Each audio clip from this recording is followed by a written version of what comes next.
While Republican leadership has remained quietly supportive of President Obama during the Egyptian crisis, conservative commentators have been on the attack.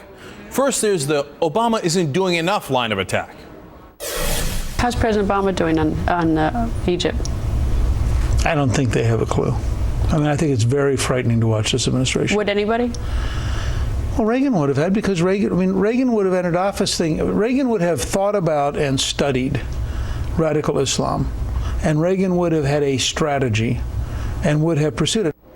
Is that right? Reagan would have pursued the terrorists. You mean like the ones who bombed our Marine barracks in Lebanon, killing 241 service members? Oh, no, that's right. Reagan cut and run from Lebanon after that attack. Or maybe Gingrich meant Reagan would have pursued the radical Islamists to make a deal with them, as he did when he negotiated with terrorists and sold them arms for hostages in the Iran-Contra affair. No one was more accommodating to terrorist demands than Ronald Reagan.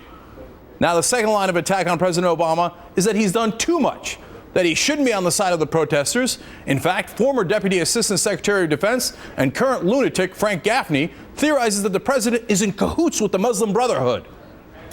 The Obama administration's policies are being viewed through and actually articulated and now implemented through influence operations that the Muslim Brotherhood itself is running in our own country. You cannot possibly get your strategy right. You cannot execute it effectively if you don't know that the enemy is actually giving you advice on how to proceed. Cuckoo for Cocoa Puffs.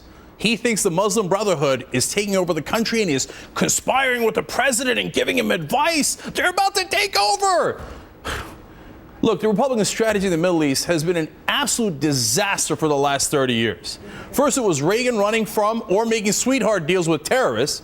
Then it was George W. Bush launching senseless wars for so-called democracy. Today, details of Don Rumsfeld's new book have come out. Rummy says Bush insisted on new military plans for Iraq just 15 days after September 11th, meaning that they decided that they were going to Iraq no matter who actually did 9/11.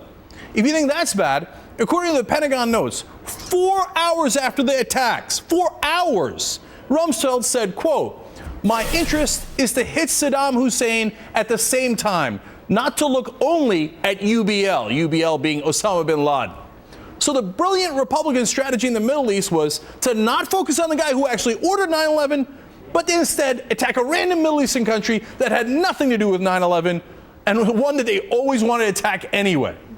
Look, in the final analysis, Republicans can't decide whether we should make deals with terrorists or invade random Muslim countries. And now they can't decide whether they should blame Obama for being for Mubarak or against Mubarak. All they have is vitriol, blind criticism, and their proven failures in the past. You'll excuse President Obama if he doesn't take their foreign policy advice too seriously.